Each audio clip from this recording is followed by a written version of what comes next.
Hello friends, today we will discuss about a most famous essay by P.B. Shelley, and that is A Defense of Poetry. आज हम discuss करेंगे A Defense of Poetry, जो कि P.B. Shelley के द्वारा लिखा गया है। ये चैप्टर, ये जो ऐसे है वो एक क्रिटिकल ऐसे है।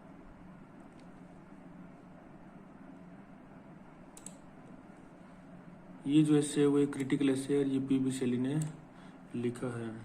तो हम डिस्कस करेंगे इसकी समरी, इसके फेमस कोटेशंस और P.B. शेली से रिलेटेड कुछ MCQs के बारे में। तो अगर आप नेट, स्लेट, सेट या TGT, PGT या कोई भी लिटरेचर रिलेटेड कंपटीशन एग्ज़ाम की तैयारी कर रहे हैं तो ये वीडियो आपके लिए बहुत इंपॉर्टेंट होने वाला है। तो बने रहिए वीडियो के साथ, वीडियो को स्किप ना करें। तो चलिए शुरू करते हैं। ए डिफेंस ऑफ पोइट्री। डिफेंस का मतलब होता है बचाव। हम समझने की कोशिश करते हैं कि शेली ने ये क्यों लिखा। तो डिफेंस का मतलब होता है बचाव ऑफ पोइट्री, पोइट्री का बचाव। मतलब ऐसा कुछ पहले हुआ था जिसके बचाव में, पोइट्री के बारे में कुछ ऐसा हुआ था कि पोइट्री के बचाव में शेली को कुछ लिखना पड़ा। तो ये हम समझने की कोशिश करेंगे।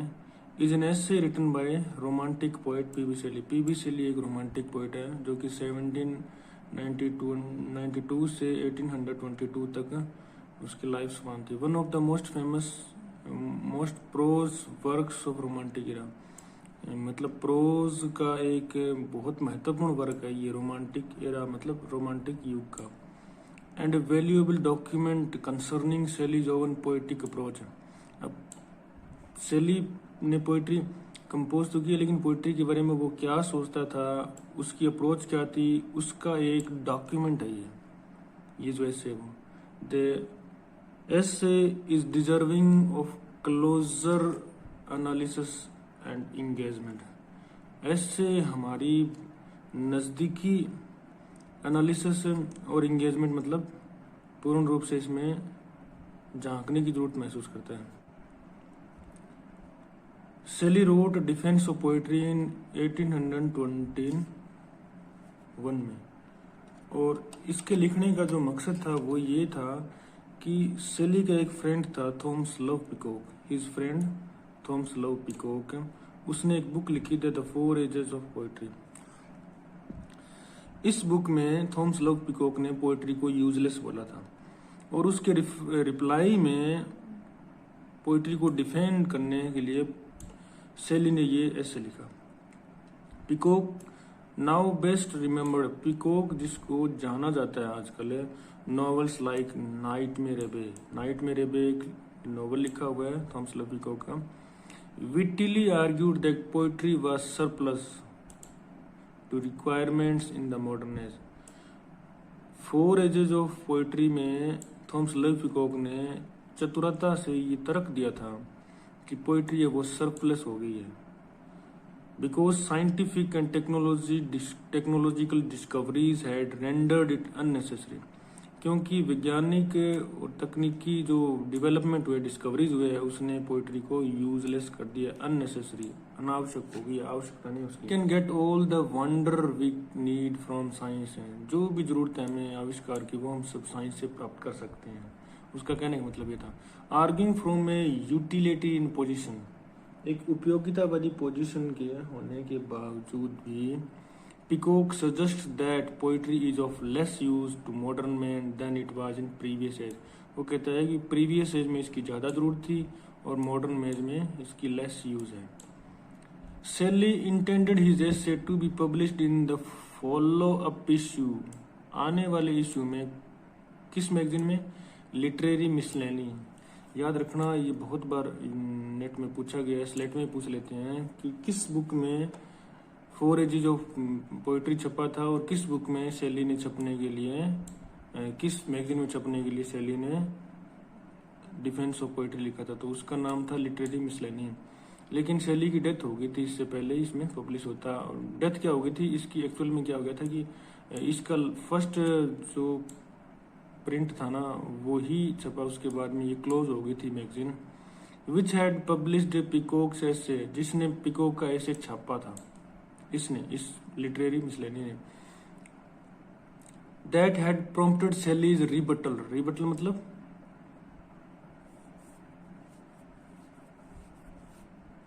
शैली की जो विरोध करने की प्रवृत्ति थी उसको बोला गया रिबटल। शैली ने जो पिकॉक का ऐसे था उसके जवाब में प्रत्युत्तर में, रिबटल मतलब प्रत्युत्तर में, प्रत्युत्तर में मतलब पिकॉक का जो ऐसे था ना उसने शैली को प्रॉम्प्टेड किया, इंस्पायर किया to publish his essay in that magazine. However the miscellany folded मतलब क्लोज हो गया after its first issue. First issue मतलब ये जो पहला इश्यू था इसका, 4 एजेस ऑफ मैन, उसके बाद में मिसलेनी फोल्ड हो गई। सो शैलीज ऐसे वाज नेवर प्रिंटेड, उसका ऐसे छपा नहीं। And it only appeared in print in 1840, 18 years after Shelley's death, after death. When his window, उसकी विडो वाइफ मैरी शैली ने उसको 1840 में प्रिंट करवाया था, मतलब उसकी डेथ के बाद में पोस्टह्यूमसली ये प्रिंट हुआ था, published it. Shelley argues that poetry is mimetic, poetry में समानता होती है, वो नकल करके चलती है। दैट इज इट, ये जो वर्ड्स है ना ये शैली के उस ऐसे से लिए गए हैं। That is it reflects the real world, poetry reflects real world, क्योंकि ये इमिटेशन करती है। In the early days of civilisation man imitated natural objects, प्राकृतिक दृश्यों को कॉपी करता था। Observing the order and rhythm of these things and from this impulse was poetry born, और इसी प्रेरणा से पोइट्री का जन्म हुआ। Reason and imagination are both important faculties in the poet. Reason और इमेजिनेशन, तर्क और कल्पना पोइट में होती है। अच्छा, ये जो तर्क है ना ये शैली ने अपनी पोइट्री को डिफेंड करने के लिए उस ऐसे में दिए थे। Reason he tells us is logical, where imagination is perceiving things, noticing the similarities between things. It is through reason but also through imagination that we can identify beauty in the world.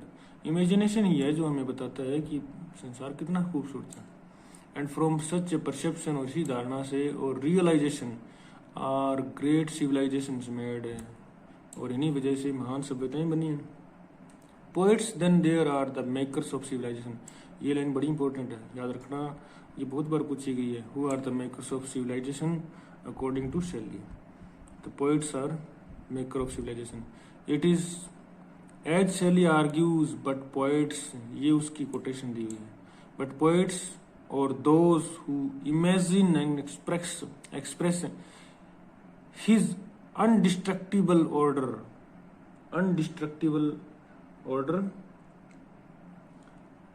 मतलब जो कभी खत्म ना हो, अनश्वर प्रणाली, are not only the authors of language end of music है। ये poets के बारे में कहते हैं कि पोइट है वो कभी खत्म न होने वाली प्रणाली है, और ऑथर्स है वो language of music, of dance and of architecture and statuary and painting. वो इंस्टीट्यूटर्स ऑफ लॉज भी हैं, कौन? पोइट्स हैं। And the founders of civil society founder भी हैं। And the inventors of art of life है, और आर्ट ऑफ लाइफ के इन्वेंटर्स भी है। एंड द टीचर्स, और वो टीचर्स भी है। Who draw into a certain propinquity, जो कि लगाव रखते हैं किससे? With the beautiful and the true, that partial apprehension of the agencies of the invisible world, संसार की जो सुंदर चीजें हैं उनसे लगाव रखते हैं। विच इज कॉल्ड रिलीजन, जिसको इन्होंने रिलीजन कहा है। The poet throughout the history has been both legislature, और ये लाइन बड़ी इंपॉर्टेंट है, law maker and prophet. Legislature and prophet, ये दोनों वर्ड उसकी टेक्स्ट ली है। वो कहता है कि पोइट है वो लेजिस्लेटर है और प्रोफेट है, मतलब रिलीजियस मैसेंजर भी है और लॉ मेकर भी है। And because poets work with in the medium of language they have attained a greater degree of fame than other artists। Poet शैली कहता है कि पोइट्स होते हैं वो उनका मीडियम लैंग्वेज होता है तो वो जल्दी अटेंड कर लेते हैं, प्राप्त कर लेते हैं क्या, बड़ी उपलब्धि दूसरे कलाकारों की तुलना में। Shelley distinguishes between measured and unmeasured language, मतलब मीटर और नॉन मीट्रिकल कंपोजिशन में भी वो डिफरेंस बताता है मैं क्या है। द फॉर्मर बीइंग पोइट्री, जो former being poetry which uses metre, जिसको मीटर यूज कहते हैं, you measure out the syllables per line. And the latter being prose, एक उसने प्रोज का और एक poetry.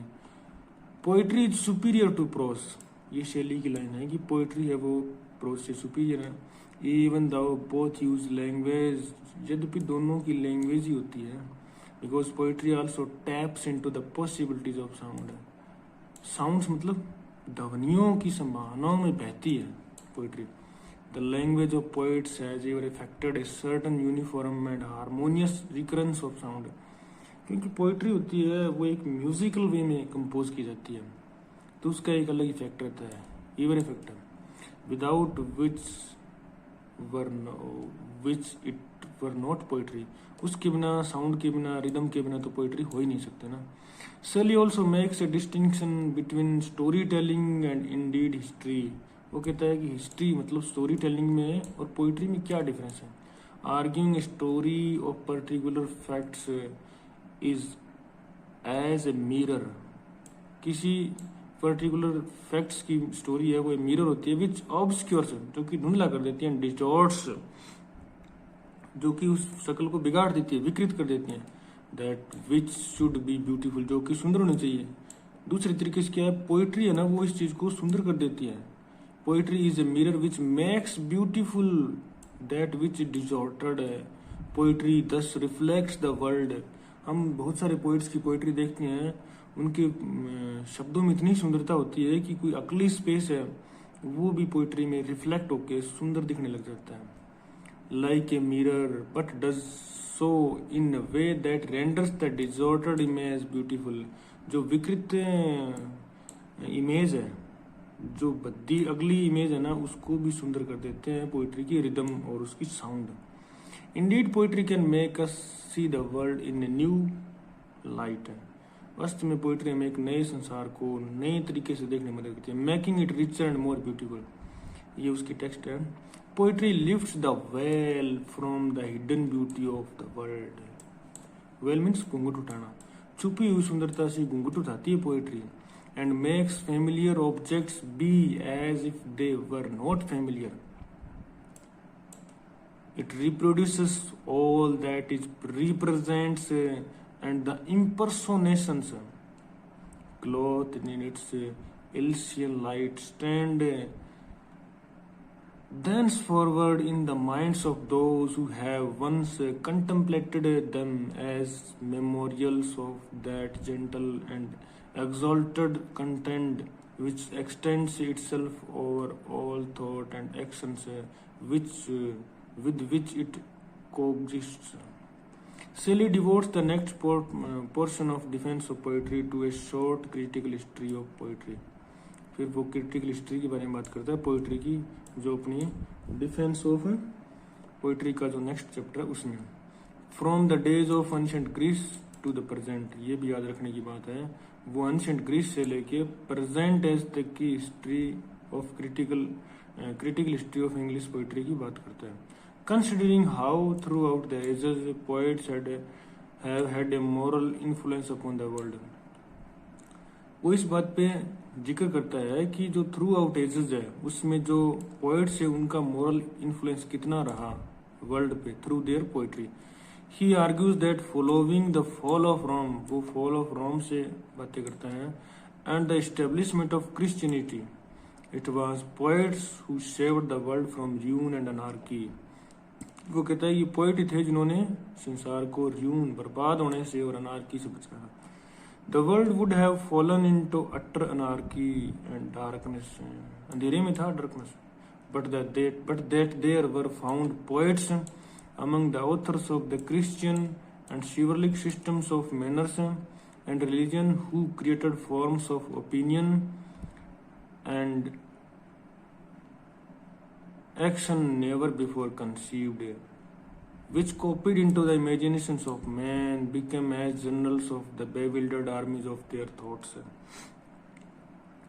He sees the medieval poet Dante, उसने दांते की बातें की, एज द ब्रिज, वो कहता है कि दांते है ना वो ब्रिज है between the ancient and the modern world. ये बड़ी फेमस लाइन है और ये 1 नंबर का क्वेश्चन बहुत बार पूछा गया है।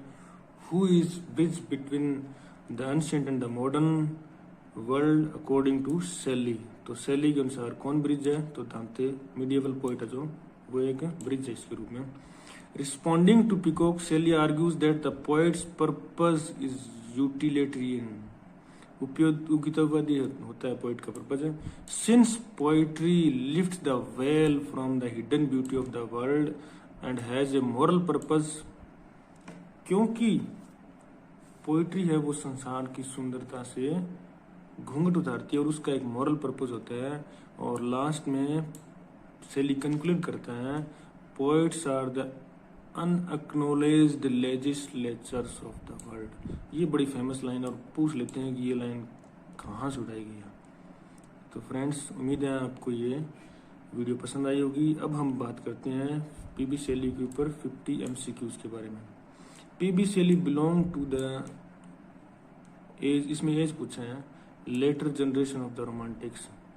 तो रोमांटिक्स की जो लेटर जनरेशन है उसके बारे में बात कर रहे हैं कि पीबी शेली उस जनरेशन था। और इसकी जो प्री रोमांटिक एज थी उसमें थे एडमंड स्पेंसर जैसे कुछ पोइट्स थे जिनमें प्री रोमांटिक के सीड्स थे, रोमांटिसिज्म के सीड्स थे। नेक्स्ट क्वेश्चन देखो, the total life span of Shelley, Shelley की पूरी जीवन की उम्र पूछा है इसने कि जीवन शैली ने का स्पान कितना था उसका, तो 30 ईयर्स थी उसकी उम्र, तो यहाँ इसका आंसर होगा 30 years. Next, Shelley was expelled from, उसको निकाला गया था university from the publication of, किस बुक की पब्लिकेशन के ऊपर, तो 4 ऑप्शन है, the mask of anarchy, revolt of Islam, Hellas, और इसका आंसर है on the necessity of atheism. इसके ऊपर, क्योंकि वो एक नास्तिक था तो इसके ऊपर ऐसे लिखने के कारण शेली को ऑक्सफोर्ड यूनिवर्सिटी से निकाला गया था। Next, who called Shelley an ineffectual angel beating in the void his luminous wings in vain, तो ये लाइन शेली के बारे में किसने कही थी, तो ये लाइन कही थी मैथ्यू आर्नोल्ड ने। Next, Adonais is a pastoral elegy written on the death of, तो एडोनाइस एक इलेजी है पास्टोरल टाइप की और ये पीबी शेली ने on the death of John Keats के ऊपर लिखी है। ठीक है। Next, Shelley's defence of poetry is a rejoinder, rejoinder तो होता है प्रत्युत्तर, जवाब, डिफेंस किसके जवाब में थी, तो Thomas Love Peacock's the 4 ages of poetry, इसके रिप्लाई में, इसके रिप्लाई करने के लिए, पोएट्री को डिफेंड करने के लिए शेली ने डिफेंस ऑफ पोएट्री ऐसे लिखा। नेक्स्ट क्वेश्चन है, शेलीज डेथ वाज कॉज्ड बाय, शेली की डेथ कैसे हुई थी, तो शेली की डेथ ड्राइंग करने से, डूबने से हुई थी। नेक्स्ट है, nothing of him that doth fade but doth suffer a sea change into something rich and strength, ये बड़ी फेमस लाइन है और ये शेक्सपियर का एक प्ले है द टेम्पेस्ट, उससे ली गई है और ये एरियल का सॉन्ग है, एरियल उसका एक कैरेक्टर है और उसी की ये बात हो रही है। Next, life like a dome of many coloured glass strands and the white radiance of eternity until death trembles है, और ये एक हेलास वर्क है शेली का, उसमें से लाइन ली गई, फेमस, बड़ी फेमस लाइन है ये। Next question, we look before and after and pine for what is not and sweetest songs are those that tell of saddest thought, तो ये हमें टू द स्काईलार्क में मिलता है, टू स्काईलार्क में। स्काईलार्क एक पक्षी है और ये एक लिरिकल पोएम है जो शेली द्वारा लिखी गई है। ठीक है, next, referring to Adonais Shelley said I have dipped my pen in consuming fire for his destroyer, who are these destroyers. ये डिस्ट्रॉयर की बात करें तो वो कौन थे? ये कह रहे हैं पेन इन कंज्यूमिंग फायर, मैं अपना पेन है ना वो फायर पैदा करने में लगा रहा हूँ। तो ये इसका आंसर होगा A, the editor of both Quarterly Review and Blackwood magazine. ये दोनों क्या है, इनको क्रिटिसाइज करने में लगा रहे थे, तो इसलिए शैली ने इन दोनों के लिए ये लाइन कही थी। नेक्स्ट क्वेश्चन है, टू हु इज शैली is the Revolt of Islam dedicated. शैली की जो रिवोल्ट ऑफ इस्लाम है वो किसको समर्पित है? जैन क्लेरमेंट को ये बुक लिखी गई है। नेक्स्ट, टू हु इज शैली is the sensi dedicated. Sensi शैली के द्वारा लिखा गया एक ड्रामा है और ये ले हंट को लिखा गया है। नेक्स्ट है, what kind of play the sensi. तो किस प्रकार का एक प्ले है, ड्रामा है? तो it is a tragedy. Cenci एक ट्रेजेडी है जो कि शैली के द्वारा लिखी गई है। How many acts are there in Shelley's play Prometheus Unbound. Prometheus Unbound एक शैली का प्ले है, उसमें कितने एक्ट्स है ये पूछा गया इसमें, तो इसका आंसर होगा इसमें 4 एक्ट्स हैं। How many cantos are there in Shelley's the Revolt of Islam. Revolt of Islam में कितने कैंटो हैं जो शैली के द्वारा लिखा है, तो उसमें 12 कैंटोज हैं। Next, how many acts are there in Shelley's play the Cenci. Cenci में कितने प्ले हैं, सेंसी प्ले है ना उसमें कितने एक्ट्स है, तो उसमें 5 एक्ट्स है। How many acts are there in Shelley's play Oedipus Tyrannus. Oedipus Tyrannus जो शैली का एक प्ले है उसमें कितने एक्ट्स हैं, तो उसमें 2 एक्ट्स हैं। Next, how many parts are there in Shelley's the Sensitive Plant. Sensitive Plant में कितने पार्ट्स हैं, तो उसके 3 पार्ट्स हैं। Next, which work of Shelley has the subtitle Spirit of Solitude. Spirit of Solitude एक book है जो शैली के द्वारा लिखी गई है, और ये खास बात ये है कि इसके बारे में बहुत बार पूछा जाता है कि ये एक ऑटोबायोग्राफिकल बुक है शैली के बारे में, तो इसका सब टाइटल क्या है? तो इस स्पिरिट ऑफ सॉलिट्यूड है ना वो अलास्टर का सब टाइटल है। Next, from which source did Shelley get the idea of writing the Prometheus Unbound. ये बहुत बार पूछा गया है कि किस सोर्स से शैली को प्रेरणा मिली थी प्रोमेथियस अनबाउंड लिखने की, तो इसका आंसर होगा ए, एस्किलस। एस्किलस एक ट्रेजेडी राइटर था एंशिएंट ग्रीक टाइम का, तो उससे इनको प्रोमेथियस अनबाउंड लिखने की प्रेरणा मिली। Next, where is the scene of Oedipus Tyrannus by Shelley laid. तो इसका आंसर है थेम्स। थेम्स रिवर है लंदन के पास है, उसके पास इसका सीन बनता है ओडिपस ट्राइनस का। I change but I can not die, और ये एक पोएम लिखी हुई है शैली की, उसमें से एक लाइन है क्लाउड, द क्लाउड में से। ठीक है, Shelley's Ariel to Miranda was inspired by Shakespeare. Ariel और मिरांडा 2 कैरेक्टर हमें यहाँ मिलते हैं, और ये दोनों ही शेक्सपियर के द टेम्पेस्ट से हैं, याद रखना।